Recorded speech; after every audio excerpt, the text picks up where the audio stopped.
are plenty of alternatives being built everywhere. Of course, we don't have one hegemonic alternative to replace the capitalist system, but we have a lot of diverse local systems that are respectful, are culturally appropriated, and are autonomous and emancipatory systems. We believe there are alternatives, and we believe that the alternatives are there which are not being looked into.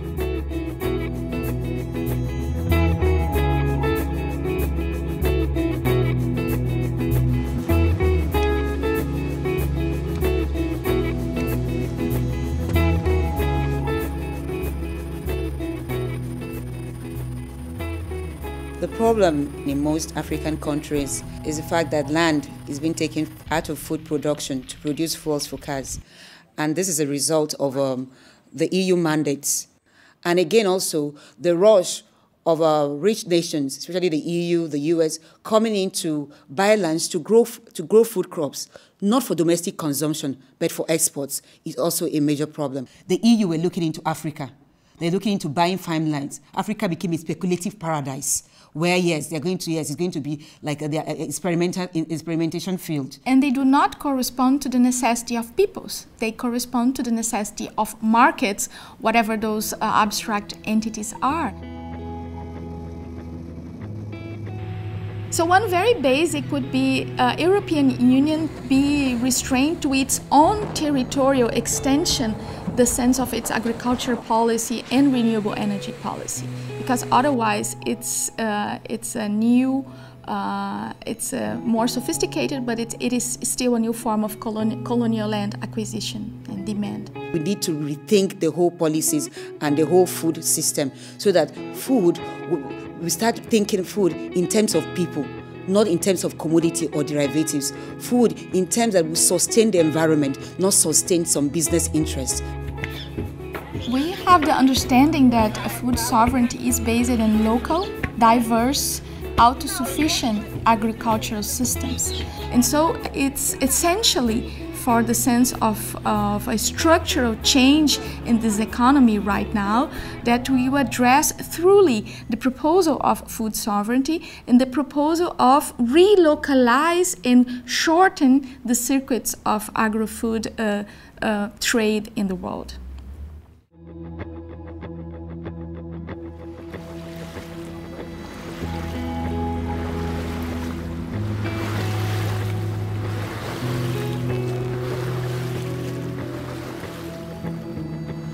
Wherever privatization has been tried, what has happened is a public good became a private good. Now that is an ideological position. But if you see in practical terms, it became expensive. So the commodity of water, which was reasonably available and at a price to common people, and even there you have problems. But when you get privatized, the prices increased exponentially.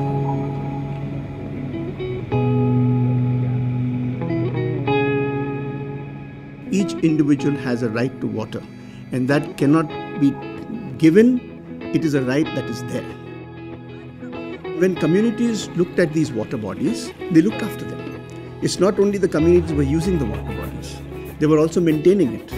Now that all fell into disuse because the government said it belongs to us. And then the government did a bad job and says, okay, the government can't do it, give it to the private sector. But the community did a damn good job. So what we believe is that decentralized processes involving the community are the best solutions for these common goods.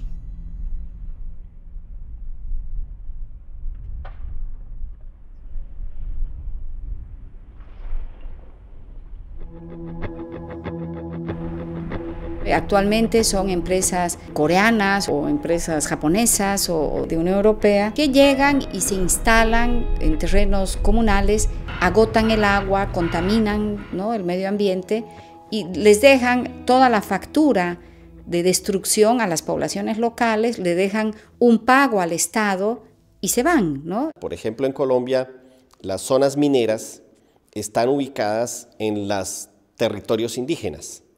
Y desarrollar y sacar esos productos, esas materias primas de nuestro país implica desplazar a las comunidades, generar desplazamientos forzados. La Unión Europea predica de unos principios ambientales, por ejemplo, de unos principios laborales o de unos estándares internacionales que aplican en Europa, pero que no aplican en países del sur. Es decir, hay un doble estándar en la forma como se manejan las inversiones, cómo se manejan los negocios y las relaciones comerciales con nuestros países.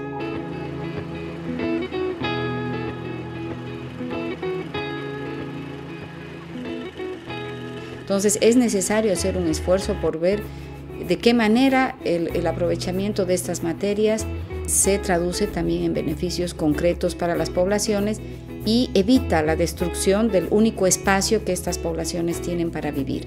Es decir, que si se van a hacer grandes obras de infraestructura o si van a hacer explotaciones de industrias extractivas o de recursos naturales, hay que preguntarle a la población que vive allí si realmente ellos quieren hacer esas actividades productivas y si las hacen en qué condiciones y si realmente eso los va a beneficiar o no. Eso se llama en el derecho internacional el derecho a la consulta.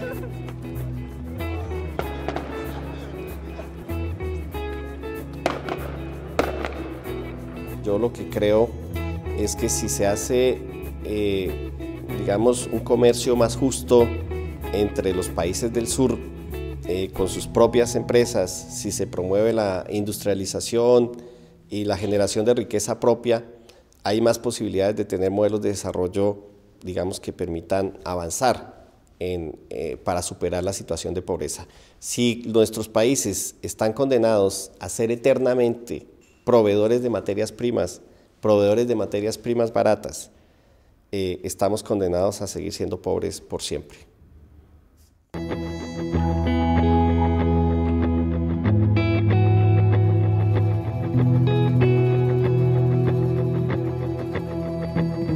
The present trade relations between Europe and our region can be illustrated with the economic partnership agreements which negotiations are underway.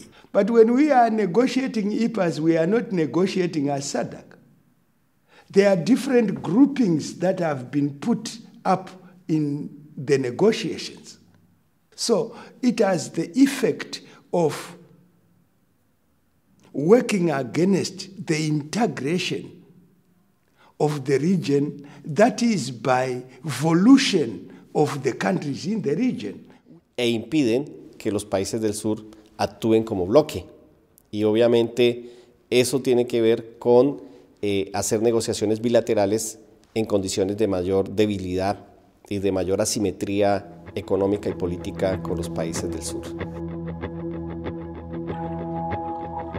If it is advantageous for the European countries to come together, negotiate trade agreements as a bloc, have a common currency, the euro, why should that arrangement not work for Africa? So in as much as European Union sees the logic of coming together as a regional bloc, this is the same logic that we see ourselves as Africa coming into our own regional blocs with autonomy and sovereignty.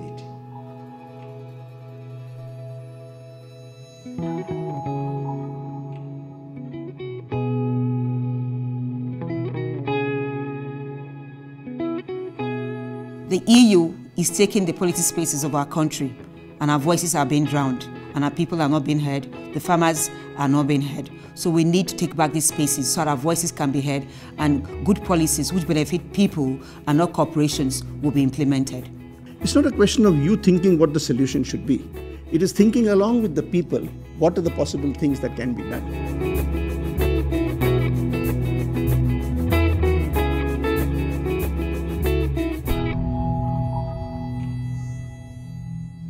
Let's put human interest first and profit second.